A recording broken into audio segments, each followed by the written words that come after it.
from all around Geelong. I'm here to tell you how football is. Good morning and welcome again to the GDFL Footy Show coming to you out of Geelong on a beautiful Saturday morning. And Grubby started on me already, folks. I don't believe this. In for a big afternoon with a big match of the day on this afternoon. We're going to talk about that a little bit later on. But last week the results were as follows. North Geelong Magpies. They've got to win every game leading into the finals chase at the moment. Too good for Inverleigh Hawks and Paul Briggy kicking 8 goals. Back in the goal kicking again with Brett Swinnerson best on the ground. Good on you, Brett. Well done. East Geelong Eagles, too good for Werribee Centrals. Last year's Whitley medalist, Lucas Murphy, continuing on his fine form with a great 4 goals. Out of the Ring Road Recreation Reserve, so he's thrown me, folks. Belpo still Panthers, too good for the Belmont Lions. Not the floor manager's biggest day yet, I can tell you that right now. Out of Victoria Park, the Bannockburn Tigers, too good for the Cry Devils with Matthew Tyquin, the son of a gun, kicking 5 goals. Good on you, Matt. Well done indeed. And Geelong West, on their biggest improvement of 2012, the Cheetahs kicking 25 goals against Winchelsea, 13 in the last quarter with Daniel Sprigg and Brendan Walsh sharing the goal kicking there with 5 goals each. And the 94.7 match of the day, it was out at the Thomson Thunderdome, and the Tommy Tigers, much too good for the Anakie Roos. Lucas Forbes having a bad day by his standard, kicking 7 goals, taking his season tally now to 80, going along very, very nicely indeed. Hello, I'm Dick Philpott. And once again, I have assembled some of the biggest names in country football to eradicate, communicate, adjudicate, and definitely not procrastinate. First of all, the man who needs absolutely no introduction is the #1 commentator in country footy, Eric Nicholls. Good morning. Good morning, Dick. Nice to be back again Saturday morning. Very pleasant. Yes, it is, mate. It's a great Saturday. We're good to see the rain has disappeared and we're in for a great afternoon in local footy. It's going to be a fantastic, and I know we'll talk about it later on, but it is probably the match of the season coming up this afternoon. Yes, the match. No doubt about that. The match of the season, no doubt about that. And of course, the shortest man in country football, and I told this gag last week, and I was told never to crack a gag again, but I've got to tell you, and just between you and me, Eric, I've got to tell you this one as well. But I'll introduce him first. He is the shortest man in country football, Grubby Cations. Good morning, Grubby. Yeah, and good morning to you. I'll tell you what, you're lucky because North Geelong won, but you weren't that happy last week, were you? No, Sookin. No, we got a picture of you sooking somewhere. I don't know if Fano's got it, but he had it on the screen before. Hey, doing a bit of sooking. So go on with your short jokes now. That's Hero, go on. That's my beautiful grandson. Have a look at that. Just, someone reckons he's got a red nose just like his pa. Have a look at that. Young Finn. And no hair. Thank you very much. Actually, my dad said you'd look better if you parted your hair on the other side too. Well, mate, I'll wear it back these days, so don't worry about it. Now, Eric, I've got to tell you something. Grubby, would you know, this is 100 years since the Titanic sank, and Grubby was asked to go down in a deep sea diving expedition on the Titanic. Did you know that? No, I didn't. And he came back from that expedition, 100 years it's been on the bottom of the ocean, and Grubby came back, guess what he said? I can't believe that after 100 years the swimming pool's still full. Well, there you go. Oh, he's done it again. That was supposed to be better than last week. I reckon that's hysterical. What's that got to do with short? Well, it's pretty intelligent of you to realise the swimming pool's Let's still get full to of the water. interview, will you? For God's sake, get to the interview. I believe the bloke that thought Sugar Diabetes was a Greek wrestler. He's unbelievable, bloke. He just keeps coming out with it. Actually, it's true you were depressed once because you turned 2 on your second birthday, which usually when you do 2, You would. and you realised you doubled your age after 1 year. And you reckon by the time you're 6, you'll be 90.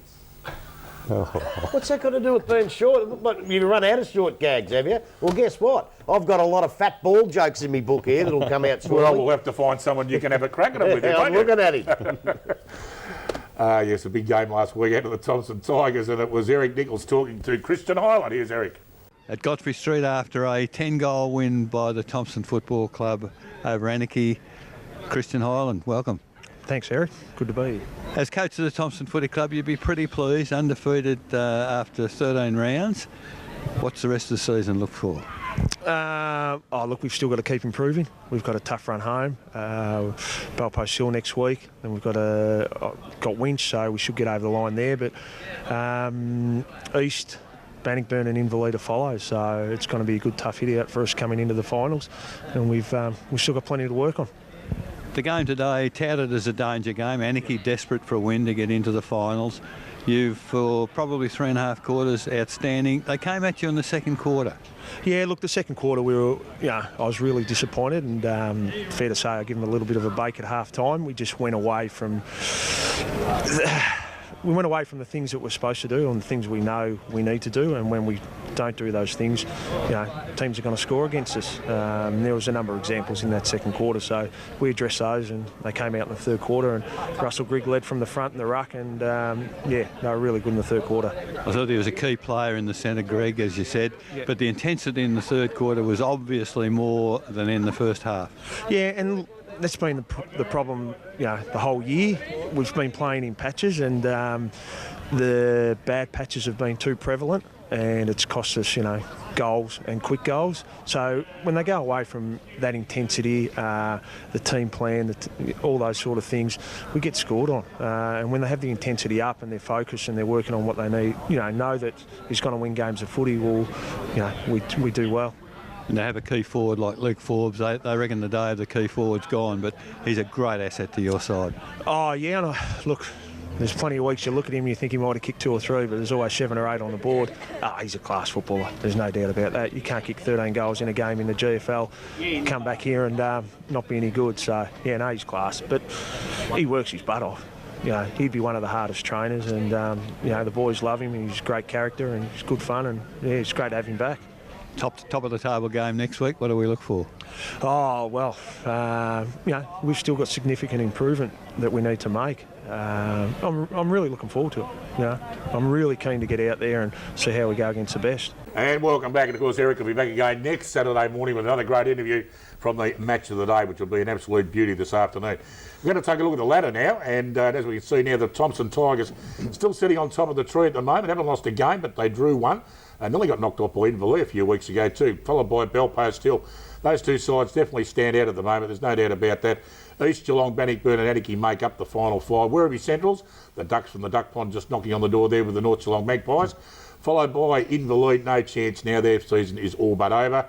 The West Cheetahs improving all the time, Corio, the Belmont Lions and the Winchelsea Blues yet to open their account. So a bit disappointing there for Winchelsea.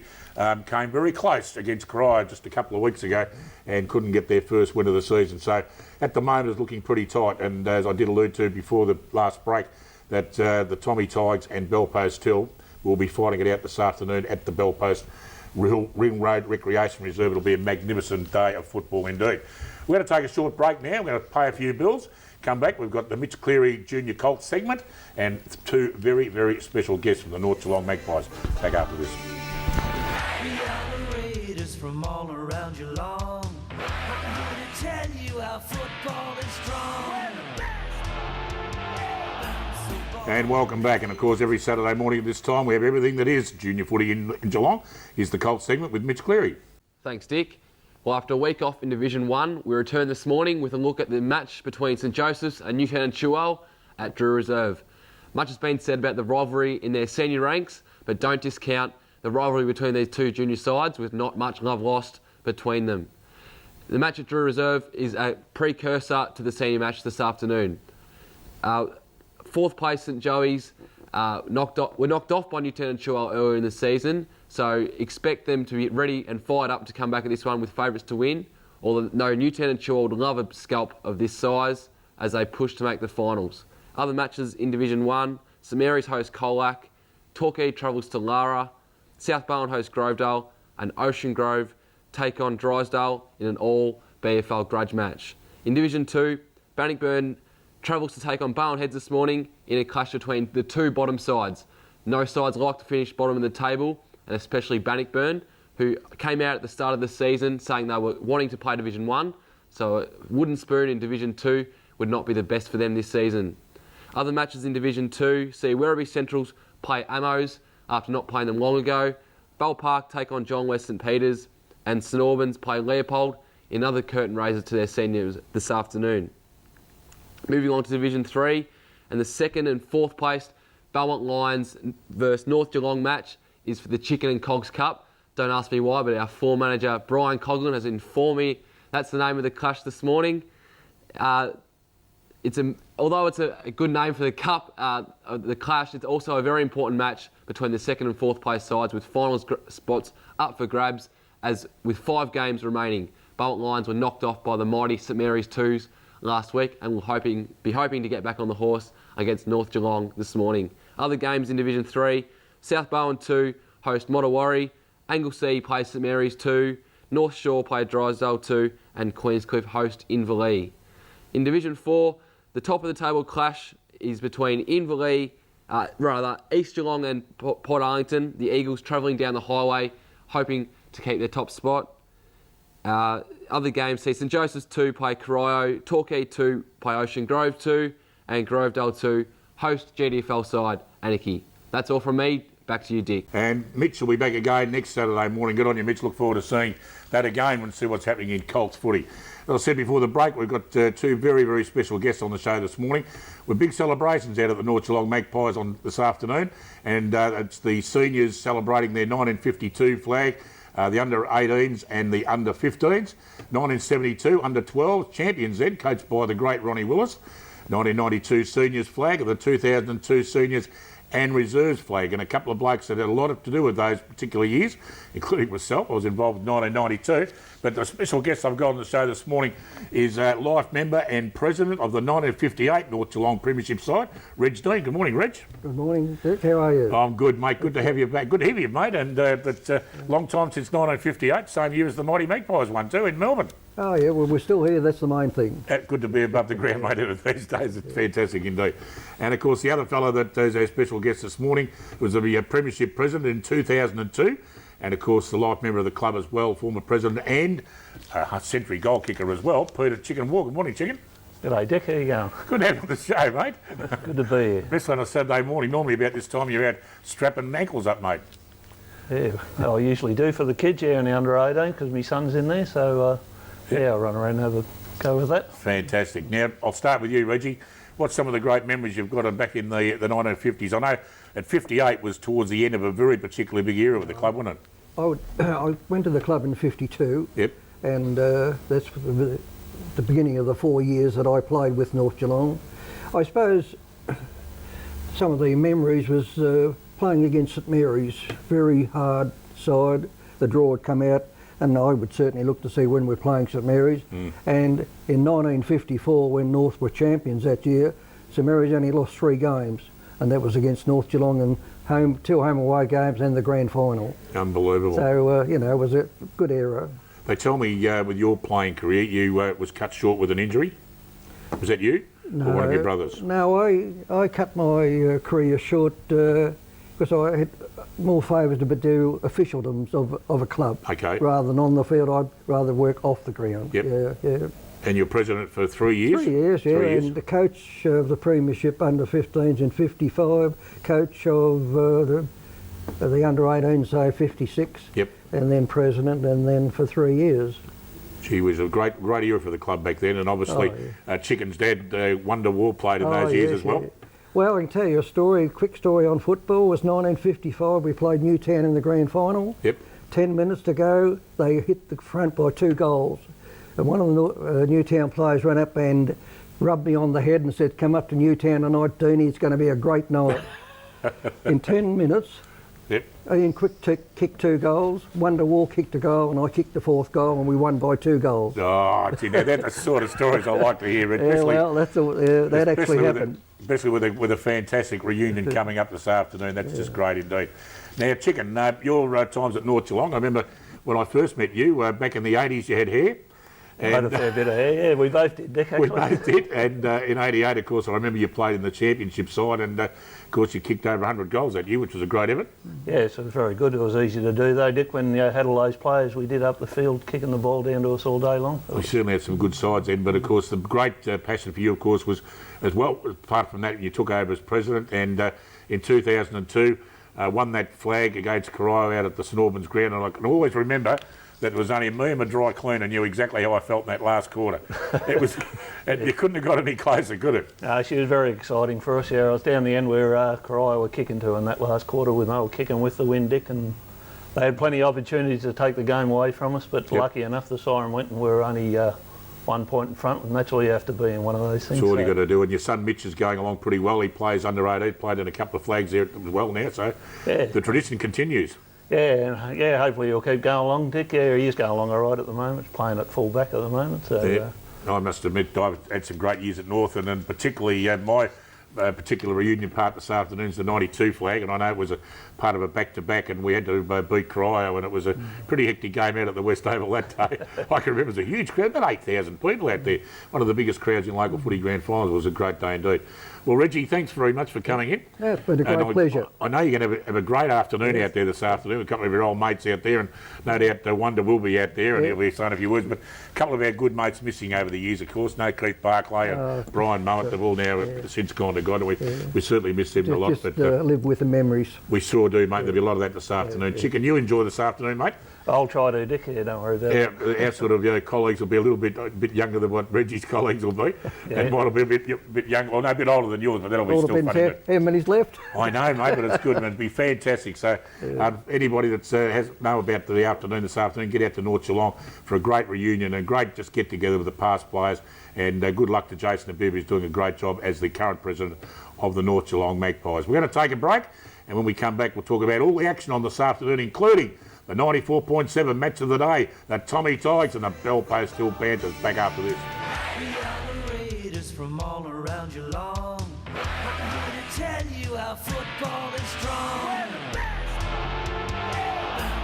And welcome back. Yes, it'll be a fantastic afternoon out at the North Geelong Magpies this afternoon at the Keith Barclay Oval. But the 94.7 match of the day is an absolute blockbuster in country footy. It's out of the Ring Road Recreation Reserve, and it's top versus second. The Bell Post Hill Panthers take on the Tommy Tigers, and it doesn't get any bigger than this, Eric. Tell us all about it, mate. What's it gonna be like? Well, it could be a preview of the grand final, the most it's saying, Dick, and I don't say that won't happen, but round one, early in the season, 4 points of difference, Thomson's way at Thomson.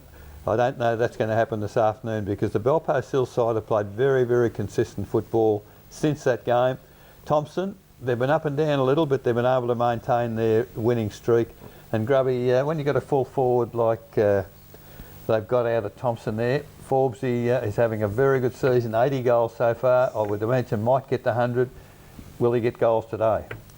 I don't know. It's very, very hard to pick. I think he'll get his 100. He's got enough games and enough sides to get him. But the Thomson defence was pretty good last week. We saw them in full flight, and they were very, very good against Anakie. But look, I've just got this feeling that even when he plays bad, or not bad, but he doesn't play as well, he can still kick 3 or 4. He'll get them. Hopefully for Bell Post Hill, he doesn't get 8 or 9. What about the influence this afternoon? Brent McLeod in the state side or in the rep side going to Wagga Wagga out of Thomson. Moreland is in the rep side. Page is an emergency. I imagine would have to go to Wagga Wagga certainly. 3 out of the 2 top sides. That'll make it more interesting. 2 out of Bell Post Hill, upset their balance a little. It will, but I just think Page not playing, he's the only one you've got to worry about, I reckon, because I saw McLeod last week and he was best on the ground by the proverbial mile. And I think Moreland's as good a player, maybe the best player in the comp. They'll rule each other out. They also miss Page. He might be, if they miss him too much, you never know. Well, it'll be a fantastic game indeed, and it will be a blockbuster. You can't get out there, folks. Tune in to 94.7 The Pulse, your home of country football, at 1:30 this afternoon. And you'll hear Eric and you'll hear Grubby and probably Jason again. We won't get Andrew off the interchange bench just yet. Jason will be doing the commentary this afternoon. You might. No? You might be surprised. You might be surprised. It'll be Andrew Downing, I think. Is that right? Dennis Andrew Downing committee coming off the centimetre perfect bench, eh? Yeah. Fantastic indeed. Doing a great job too, Andy. Keep it up, mate. Out at the Gun Club, it's the Winchelsea Blues who cannot win a game. They can't even buy a game at the moment. And they take on the Anakie Roos. Grubby, can you see Winchelsea winning their first one? Bearing in mind that Anakie are just down on form a little bit. Well, I don't think Anakie are down on form that enough, much. Okay. That much, I think. No, well, I don't really think they are. They lost last week. Yeah, but they come up against the equal best side in the comp, and everybody else in the comp's going to lose to them. I just think they're actually coming good, Anakie. They look good in patches. They had still had a couple out. Big Wilson didn't play. Daniel Ladgrove didn't play. And if those blokes come back this week, I can't see Winchelsea winning a game at all, especially after their performance last week.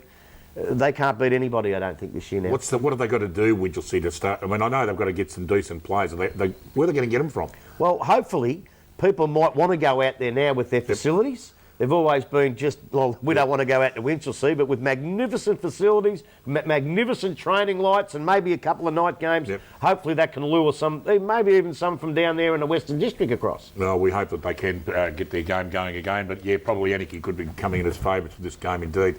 Out of Victoria Park, it's the Bannockburn Tigers taking on Geelong West, who booted 25 goals last week and 13 in the last quarter. And we used to always say that Geelong West were an easy team to beat, Eric, but they must have a bit of confidence up at the moment. Yes, and I think Bannockburn won't take them lightly, Dick, because they're on a bit of a roll, and arguably Bannockburn have got the easiest run through to the finals, and they'll need to be playing very well today to continue to improve the percentage that they've got. A few implements in their way there, and I think Bannockburn at this point in time are looking good to be in the top 5, but to win today is imperative for them. Sorry about that, Donna. I've told you, do not come on the set until I tell you to come on, all right? Now, go away. Good girl. She loves to get on TV, unbelievable. Up at the Duck Pond, it's the Werribee Central's Ducks, and they take on the Inverleigh Hawks. Grubby, your mob, going along reasonably well, and obviously a bit like North Geelong at the moment, they've got to win every game leading into the finals, don't they? Well, they do, and actually, well done, Eric. You're lucky there's one professional amongst us all in here. But handle that with aplomb, you did.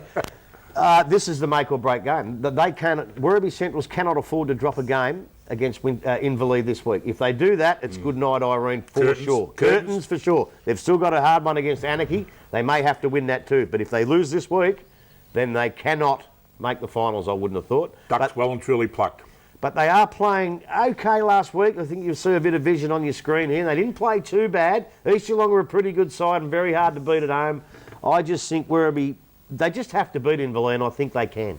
Out of the Winter Resort, it's the Belmont Lions taking on the East Geelong Eagles, and Belmont Lions form at the moment, Eric, isn't real flash. One would think that East Geelong, Lucas Murphy in great form at the moment, along with the evergreen Ricky O'Toole. I don't think they'll make any mistakes against Belmont this afternoon. No, certainly can't afford to. The only consolation, the game is played at Belmont Lions Winter Reserve, and it's smaller than normal.